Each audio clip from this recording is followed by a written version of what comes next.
जहाँ पर हर कोई नहीं जा सकता। वहाँ पर सिर्फ सिद्ध पुरुष जा सकते हैं जिनमें दैवीय शक्तियाँ होती हैं। दोस्तों, वैज्ञानिकों के अनुसार यह धरती का केंद्र है। धरती के एक ओर उत्तरी ध्रुव है और दूसरी ओर दक्षिणी ध्रुव। दोनों के बीचों बीच स्थित है हिमालय। हिमालय का केंद्र है कैलाश पर्वत। दोस्तों, वैज्ञानिक मानते हैं कि भारतीय उपमहाद्वीप के चारों ओर पहले समुद्र होता था। इसके रशिया से टकराने से हिमालय का निर्माण हुआ। यह घटना लगभग 10 करोड़ साल पहले घटी थी। ये एक ऐसा केंद्र है जिसे एक्सिस मुंडी कहते हैं। एक्सिस मुंडी यानी कि दुनिया की नाभि, आकाशीय ध्रुव या फिर भौगोलिक ध्रुव। यह आकाश और पृथ्वी के बीच संबंध का एक बिंदु है जहाँ 10 दिशाएं मिल जाती हैं। रशिया के वैज्ञानिक के अनुसार एक्सिस मुंडी वह स्थान है जहाँ अलौकिक शक्ति का प्रवाह होता है और आप उन शक्तियों के साथ संपर्क कर सकते हैं। कैलाश पर्वत और उसके आसपास के वातावरण पर अध्ययन कर चुके रशिया के वैज्ञानिक ने जब तिब्बत के मंदिरों और धर्म गुरुओं से मुलाकात की तो उन्होंने पाया कि कैलाश पर्वत के चारों ओर एक अलौकिक शक्ति का प्रवाह है जिसमें तपस्वी आज भी आध्यात्मिक गुरुओं के साथ टेलीपैथिक संपर्क कर सकते हैं। दोस्तों, कई देशों ने तो कैलाश पर्वत पर हेलीकॉप्टर के जरिए भी चढ़ने की कोशिश की, जिसमें से चीन भी एक है। लेकिन उनकी ये कोशिश बेकार रही, क्योंकि जब कैलाश के पास कुछ ऊंचाई पर हेलीकॉप्टर पहुंचा तो उसके सारे यंत्र काम करना बंद कर दिए। वैज्ञानिकों ने डरकर अपना प्लान कैंसिल कर दिया। दोस्तों, अब तो वैज्ञानिकों ने ये भी माना है कि कैलाश पर्वत पर जरूर कोई न कोई अदृश्य शक्ति है। दोस्तों, पुराणों के अनुसार एक समय भगवान शिव ने अपने पुत्र भगवान गणेश का सिर काट दिया था। बाद में माता पार्वती के जिद करने पर उन्होंने हाथी के बच्चे के सिर को प्रत्यारोपित कर भगवान गणेश को पुनर्जीवित किया था। दोस्तों, इसे आप क्या कहेंगे? वास्तव में एक प्रकार की न्यूरो सर्जरी थी जिसे भगवान शिव ने किया और गणेश जी को पुनर्जीवित किया। वास्तव में आदिकाल में भारतीय विज्ञान बहुत ज्यादा विकसित था। एक आदमी के धड़ पर हाथी का सिर लगाकर मरे व्यक्ति को जीवित कर देना एक असंभव कार्य है। एक व्यक्ति जो इस प्रकार के कार्य करेगा उसे भगवान नहीं कहेंगे तो क्या कहेंगे? दोस्तों, तिब्बत में स्थित रहस्यमयी कैलाश पर्वत के बारे में सब जानते हैं। एक बार मिलारेपा नामक बौद्ध योगी ने कैलाश पर्वत के रहस्य को जानने का निश्चय किया। वे हिम्मत करके रास्ते की सभी कठिनाइयों का सामना करते हुए समुद्र तल से 22,000 फीट ऊंचाई पर चढ़ गए। योगी के मन में कैलाश पर्वत के रहस्य को जानने की अद्भुत जिज्ञासा थी। बताते हैं कि बौद्ध योगी मिलारेपा के कैलाश पर्वत पर चढ़ने के पश्चात मिलारेपा ने जो कुछ भी चमत्कारिक दृश्य कैलाश पर्वत पर देखा तो मिलारेपा निशब्द हो गए। उनके पास कहने को कुछ नहीं बचा था। मिलारेपा कैलाश पर्वत की दिव्यता को अपने शब्दों में बयान नहीं कर पाए। कैलाश पर्वत दिव्य स्थान है जो दिव्यता और भव्यता के दुर्लभ रहस्यों से भरा है। दोस्तों, इसलिए कैलाश पर्वत के वर्णन को शब्दों में बयां कर पाना संभव नहीं है, क्योंकि कैलाश पर्वत में देवों के देव महादेव स्वयं निवास करते हैं। इसीलिए कैलाश पर्वत की दिव्यता की व्याख्या कर पाना कोई सरल कार्य नहीं है। भगवान शिव के कैलाश पर्वत में बसने का रहस्य। दोस्तों, जब कभी भी कैलाश पर्वत की चर्चा होती है तो हर शख्स कहता है कि कैलाश पर्वत में महादेव विराजमान है। तो दोस्तों, आइए जानते हैं कि लोग ऐसा क्यों कहते हैं, इसका असली सच क्या है। दोस्तों, इस बात की पुष्टि करने के लिए हमने शिव पुराण,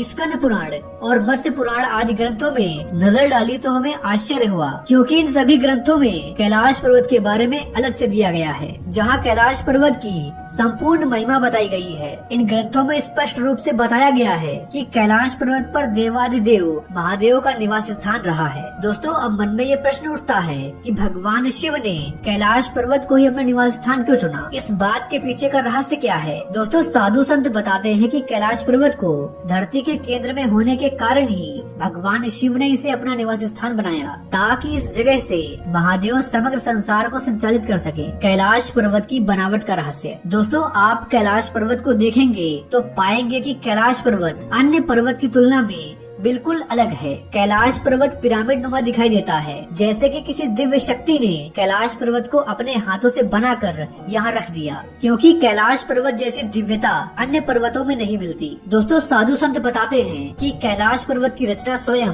आदि शक्ति माता पार्वती ने अपनी तपस्या से की थी। इसलिए कैलाश पर्वत पर आकर एक नए जीवन की अनुभूति होती है, क्योंकि कैलाश पर्वत पर मनुष्य की सांसें यहाँ की दिव्य शक्ति से संचालित होने लगती हैं। कैलाश पर्वत पर ना पहुंच पाने का रहस्य। दोस्तों, भौगोलिक विशेषज्ञों के अनुसार कैलाश पर्वत का स्थान बदलता रहता है, जिस वजह से कैलाश पर्वत पर पहुंचना बहुत ही असंभव है। कुछ जानकार बताते हैं कि कैलाश पर्वत अपने स्थान पर घूमता रहता है, जिसकी वजह से यहाँ पर आने वाले व्यक्तियों को दिशा भ्रम हो जाता है और वह कैलाश पर्वत पर चढ़ते समय यह भूल जाता है कि वह सही रास्ते पर जा रहा है या गलत रास्ते पर। पर्वत पर पहुंचने के लिए चढ़ाई करने वाले लोग बताते हैं कि कैलाश पर्वत अपने ही स्थान पर कभी आगे, कभी पीछे, कभी दाएं और कभी बाएं सरकता हुआ दिखाई देता है, जिस भ्रम के कारण पर्वतारोही वहां पहुंचने का साहस नहीं कर पाते। कुछ लोग यह भी कहते हैं कि कैलाश पर्वत पर स्थित अदृश्य शक्तियां कैलाश पर्वत के रहस्य को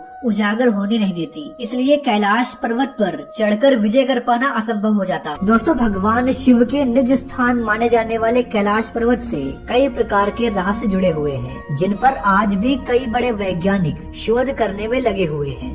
पौराणिक मान्यताओं के अनुसार इसी के पास कुबेर की नगरी है। यहीं से महाविष्णु के कर कमलों से निकलकर गंगा कैलाश पर्वत की चोटी पर गिरती है, जहां प्रभु शिव उन्हें अपनी जटाओं में भर धरती में निर्मल धारा के रूप में प्रवाहित करते हैं। कैलाश पर्वत के ऊपर स्वर्ग और नीचे मृत्यु लोक है। दोस्तों, कैलाश पर्वत की चोटी पर 2 झीलें हैं। पहली मानसरोवर झील, जो दुनिया की सबसे ऊंचाई पर स्थित शुद्ध पानी की सबसे बड़ी झील है। इसका आकार सूर्य के समान है। और दूसरी राक्षस झील, जो दुनिया की सबसे ऊंचाई पर स्थित खारे पानी की सबसे बड़ी झील है और इसका आकार चंद्रमा के समान है। यह दोनों झीलें यहाँ पर कैसे बनी, इसको लेकर वैज्ञानिक आज भी शोध कर रहे हैं और इन्हीं कारणों से कैलाश को अद्भुत और रहस्यमय कहा जाता है। दोस्तों, कैलाश पर्वत के नजदीक में स्थित मानसरोवर की उत्पत्ति के बारे में एक पौराणिक कथा है। पुराणों के अनुसार एक समय की बात है कि सनत, सनंदन, सनातन और सनत कुमार 4 ऋषि कैलाश पर्वत पर शिव शंकर को प्रसन्न करने के लिए तपस्या कर रहे थे। उसी दौरान 12 वर्षों तक वर्षा न होने के कारण सारी नदियां सूख गई थी और इन ऋषियों को स्नान आदि करने के लिए बहुत दूर मंदाकिनी तक जाना पड़ता था। ऋषियों की प्रार्थना और ब्रह्मा जी ने अपने मानसिक संकल्प से पर्वत के निकट एक सरोवर का निर्माण किया और बाद में स्वयं हंस रूप में होकर इसमें प्रवेश किया था। इस प्रकार यह झील सर्वप्रथम भगवान ब्रह्मा के मन से उत्पन्न हुआ था। इसी कारण इसे मानसरोवर कहते हैं। मित्रों, हमारी पृथ्वी की एक तरफ उत्तरी ध्रुव है और दूसरी तरफ दक्षिणी ध्रुव है और इन दोनों ध्रुवों के बीच में है हिमालय और हिमालय का केंद्र है कैलाश पर्वत। इस बात को वैज्ञानिक प्रमाणित कर चुके हैं कि यह धरती का केंद्र बिंदु है। दोस्तों, शिव स्थान कैलाश पर्वत तिब्बत में स्थित है, जो कि हिमालय के उत्तर में स्थित है। तिब्बत गुरु कहते हैं कि कैलाश पर्वत के चारों ओर एक अलौकिक शक्ति का प्रभाव रहता है। 22,068 फीट समुद्र तल से ऊंचाई पर स्थित कैलाश पर्वत चहुमुखी आकार का है, जहाँ पर सभी प्रकार के कंपास काम करना बंद कर देते हैं। कैलाश पर्वत को पृथ्वी का केंद्र बिंदु माना जाता है, जहाँ से 4 पवित्र नदियाँ निकलती हैं, सतलज, सिंधु, घाघरा और ब्रह्मपुत्र, जो कि कैलाश पर्वत को चारों भागों में विभाजित करती हैं। कैलाश पर्वत पर समय बहुत जल्दी से बीतता है। अगर कोई कैलाश पर्वत या उसके आसपास चला जाए तो उसके नाखून व बाल बहुत तेजी से बढ़ने लगते हैं। इस रहस्य का पता भी वैज्ञानिक नहीं लगा पाए। स्थानीय लोगों के मुताबिक कैलाश पर्वत के आसपास डमरू और ओम की ध्वनि जैसी आवाजें आती हैं। यहाँ आने वाले दार्शनिक और पर्यटक ये आवाजें सुनते हैं। ये आवाजें कहाँ से आती हैं, अभी तक इसका स्रोत नहीं पता चल पाया है। हालांकि वैज्ञानिकों का मानना है कि पहाड़ पर मौजूद बर्फ से हवा के टकराने से ये ध्वनि उत्पन्न होती है। पौराणिक मान्यताओं के मुताबिक कैलाश पर्वत पर अलौकिक शक्ति का वास है। यहाँ पुण्य आत्माएं रहती हैं। इसे स्वर्ग का द्वार भी कहते हैं। कई तपस्वी आज भी यहाँ पर तप करते हैं। उन्हें खलल ना पड़े, इसलिए कोई भी व्यक्ति ऊपर नहीं जा सकता। अगर कोई शख्स ऊपर चढ़ने की कोशिश भी करता है तो कोई न कोई अड़चन जरूर आ जाती है या फिर उसकी मौत हो जाती है। दोस्तों, हिमालय की ऊंची पहाड़ियों में बहुत सारे सीक्रेट छिपे हुए हैं। ज्ञानगंज मठ हिमालय में एक छोटी सी जगह है जो शगरीला, शंभाला और सिद्धाश्रम के नाम से प्रसिद्ध है। कहते हैं कि यहाँ से ही सबका भाग्य निश्चित होता है। यह भी कहा जाता है कि यहाँ पर अमर होने का राज छिपा है। दोस्तों, हिमालय में इसकी ठीक जगह किसी को भी नहीं पता। ये इंडिया में ही नहीं बल्कि तिब्बत में भी काफी ज्यादा फेमस है। इस जगह के बारे में ऐसा कहा जाता है कि यहाँ रहने वाले हर किसी का भाग्य पहले से ही निश्चित होता है और यहाँ रहने वाला हर कोई अमर है। यहाँ किसी की मृत्यु नहीं होती है। तिब्बत में लोगों के बीच ये स्थान काफी ज्यादा मशहूर है। इस मठ के बारे में ऐसा कहा जाता है कि यहाँ ऋषि मुनि तपस्या में लीन रहते हैं। आपको बता दें कि वाल्मीकि की रामायण और महाभारत में ज्ञानगंज का जिक्र मिलता है और इन ग्रंथों में इसे सिद्धाश्रम कहा गया है। दोस्तों, यदि हम बौद्ध धर्म की बात करें तो बुद्धिस्ट ऐसा मानते हैं कि भगवान बुद्ध ने अपने आखिरी दिनों में काल चक्र के बारे में ज्ञान प्राप्त कर लिया था। उन्होंने कई लोगों को इसके बारे में बताया भी था। इनमें से एक थे राजा सुचंद्र। राजा जब इस ज्ञान को प्राप्त कर वापस अपने राज्य में आए, तभी से तिब्बत में उस स्थान को शंभाला कहा जाने लगा। शंभाला का मतलब होता है खुशियों का स्रोत। दोस्तों, आध्यात्मिक शक्ति के इस केंद्र में बुद्धिस्ट जाने का प्रयास करते हैं, लेकिन इसका रास्ता किसी को समझ में नहीं आता। आपको जानकर हैरानी होगी कि आजकल के मैपिंग सिस्टम की मदद से इसे ढूंढा नहीं जा सकता। यहाँ तक कि सैटेलाइट में भी इसे देखा नहीं जा सकता। दोस्तों, ज्ञानगंज में योगियों के अमर होने की बात पर विज्ञान तर्क देते हुए कहता है कि एक निश्चित आयु के बाद जीव की मौत हो जाती है। अगर बॉडी में लगातार नए सेल्स बनते रहें और किसी तरह से ऑर्गन्स को लंबे समय तक स्वस्थ रख सके, तो इंसान 1000 साल तक जीवित रह सकता है। दोस्तों, न केवल साइंस बल्कि आयुर्वेद में भी ऐसा कहा गया है। ज्ञानगंज में रहने वाले ऋषि योग विद्या में पारंगत होते हैं और इसी के सहारे वे अपनी भावनाओं को कंट्रोल कर सकते हैं। इंसान ऐसा नहीं कर सकता। इंसान का किसी भी चीज पर कोई भी कंट्रोल नहीं है और न ही मौत पर उसका कोई वश चलता है। दोस्तों, जब समुद्र मंथन हुआ उस समय निकले विष को भगवान शंकर ने पी लिया था। कहा जाता है कि भगवान शंकर ने उस विष को गले के नीचे नहीं जाने दिया। गले के नीचे न जाने देने का कारण था कि विष का शोषण आंतों के द्वारा किया जाता है। जब विष पेट में प्रवेश नहीं करेगा तो उसका प्रभाव भी शरीर पर नहीं होगा। लेकिन विष के प्रभाव के कारण शंकर जी का गला नीला पड़ गया, इसलिए भगवान शंकर जी को नीलकंठ भी कहते हैं। दोस्तों, भगवान शंकर प्रायः अपनी साधना के लिए कैलाश पर्वत पर जाया करते थे। कैलाश पर्वत एक ऐसी ऊंची चोटी है जहां गर्मी के दिनों में भी तापमान काफी नीचे रहता है। जैसा कि हम जानते हैं कि जैव प्रयोगशालाओं के लिए कम तापमान बहुत ही ज्यादा आवश्यक है। दोस्तों, ये सिर्फ मेरा मानना है कि भगवान शंकर ने ऊंचे पर्वत पर अपनी प्रयोगशालाएं स्थापित कर रखी थी, जिसमें भगवान शंकर विभिन्न प्रकार के शोध करते थे। शोध के बाद जब भगवान शिव कोई नई चीज या फिर तकनीक या फिर कोई अस्त्र खोज लेते थे तो वे कैलाश पर्वत के नीचे आते थे। उस समय राक्षस और देवताओं को मालूम होता था कि भगवान शंकर कोई न कोई नया अस्त्र या फिर शस्त्र खो चुके हैं, इसलिए राक्षस और देवता दोनों भगवान शंकर को खुश करने का प्रयास करते थे। भगवान शंकर की यह विशेषता देखने को मिलती है कि भगवान शंकर किसी को भी वरदान दे देते थे। उनके लिए न देवता प्रिय थे और न ही राक्षस। उन्होंने देवताओं और दैत्यों दोनों को अस्त्र एवं शस्त्र दिए थे। किसी के प्रति भगवान शंकर का कोई दुराभाव नहीं था। भगवान शंकर के त्रिनेत्र का भी वर्णन मिलता है। भगवान शंकर के माथे पर तीसरा नेत्र दिखाया जाता है। वास्तव में यह भगवान शंकर का तीसरा नेत्र और कुछ नहीं था बल्कि भगवान शंकर की बुद्धि और विवेक का परिचायक था। भगवान शंकर द्वारा अपने शरीर में भभूत लगाई जाती थी। भभूत कार्बनिक पदार्थों को जलाकर बनाया जाता है। कार्बनिक पदार्थों को जलाने के बाद मिनरल पदार्थ के अवशेष रहते हैं। इनका शरीर पर प्रयोग कई प्रकार की बीमारियों से निजात दिला सकता है। दोस्तों, वास्तव में भगवान शंकर ने लोगों को सिखाया कि कैसे हम प्रकृति से प्राप्त चीजों से अपना उपचार कर सकते हैं, वो भी बिना प्रकृति को नुकसान पहुंचाए। उन्होंने अपने समय पर अनेक ऐसे वैज्ञानिक आविष्कार, औषधि और युद्ध से संबंधित हथियारों की खोज की थी जिसका तोड़ पूरी दुनिया में किसी के पास नहीं मिलता। उनके द्वारा किए गए शोध ऐसे थे जो सामान्य व्यक्ति के समझ से परे थे, क्योंकि भगवान शिव चीजों को बहुत ही बारीक स्तर से समझते थे। इसीलिए भगवान शिव को आदि गुरु शिव कहा जाता है। आदि गुरु का अर्थ होता है सबसे पहला गुरु। दोस्तों, एक अंग्रेज व्यक्ति जिसका नाम लॉरेंस डिसूजा था, उसने एक बार कैलाश पर्वत पर चढ़ने का निश्चय किया। उसके बाद लॉरेंस डिसूजा ने कैलाश पर्वत पर चढ़ाई शुरू कर दी, लेकिन अभी वह आधे रास्ते से ही वापस लौट आया। जब उस व्यक्ति ने कैलाश पर्वत चढ़ाई की यात्रा का वृत्तांत लोगों को बताया तो लोग उसकी बातों को सुनकर आश्चर्यचकित हो गए। डिसूजा ने बताया कि जब मैंने यात्रा शुरू की तो शुरू में सब सामान्य था, लेकिन जैसे जैसे कैलाश पर्वत पर चढ़ाई करता रहा वैसे वैसे अचंभित करने वाले नजारे मेरे सामने आने लगे और कई तरह की घटनाएं होने लगी, जिससे मैं आश्चर्यचकित होने लगा। दोस्तों, अंग्रेज व्यक्ति ने यह भी बताया कि जब मैं यहाँ से कैलाश पर्वत की यात्रा के लिए निकला था तो मेरी उम्र मात्र 30 वर्ष की थी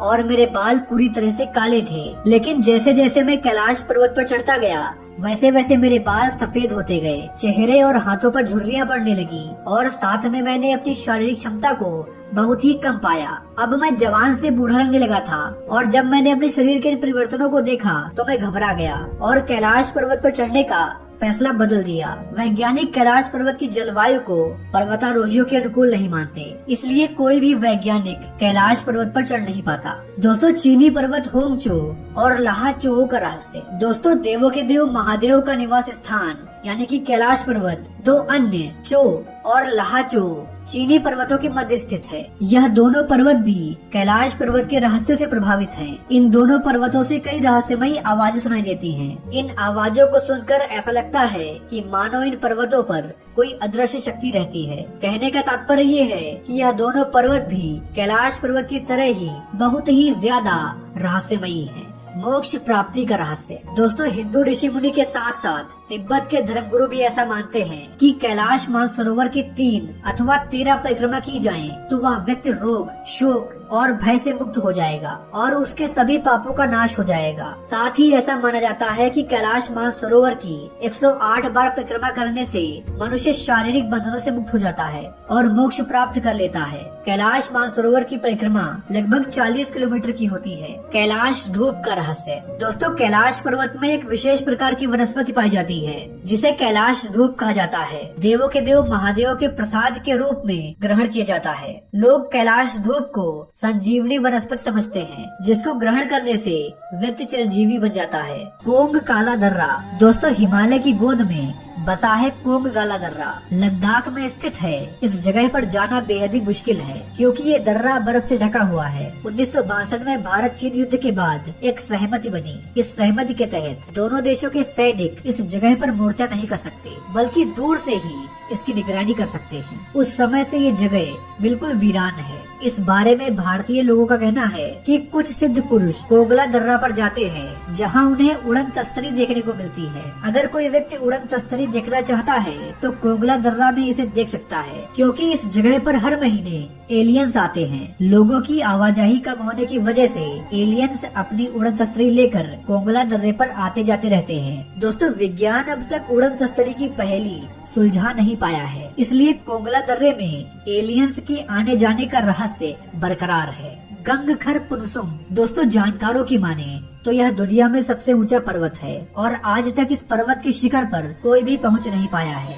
दुनिया में ये इकलौता ऐसा पर्वत है जिसकी चोटी पर कोई भी चढ़ नहीं सका। ये पर्वत भूटान में है। इस पर्वत पर अर्धमानव यानी कि यति रहता है। कई बार पर्वतारोहियों सहित स्थानीय लोगों ने भी इसे देखा है। तिब्बत के लोग इससे डरते हैं और इसकी पूजा करते हैं। वही तिब्बती लोग ऊंचे पहाड़ों को भगवान मानते हैं। इसके लिए भी लोगों को गंगखर पुनसुम की चोटी पर जाने की अनुमति नहीं है। टाइगर नेस्ट मठ। दोस्तों, ये मठ खड़ी चट्टान के किनारे स्थित है। इस मठ के मध्य में एक गुफा है। ऐसा कहा जाता है कि गुरु पद्म संभव ने 3 साल 3 महीने 3 दिन और 3 घंटे तक कठिन तपस्या की थी। गुरु पद्म संभव दूसरे बुद्ध के रूप में जाने जाते हैं। ऐसा कहा जाता है कि बाघिन पर चढ़कर गुरु पद्म संभव इस गुफा तक पहुँचे थे, अतः इसे टाइगर मठ के नाम से जाना जाता है। सन 1962 में मठ को बनाया गया जो आज भी अवस्थित है। गुरु डोंगमार झील। दोस्तों, इस झील का संबंध गुरु पद्म संभव से है। ऐसा माना जाता है कि स्थानीय लोगों के विरोध पर गुरु पद्म संभव ने झील के एक हिस्से पर हाथ रखा। इसके बाद से कड़ाके सर्दी के दिनों में भी यह झील कभी भी जमता नहीं।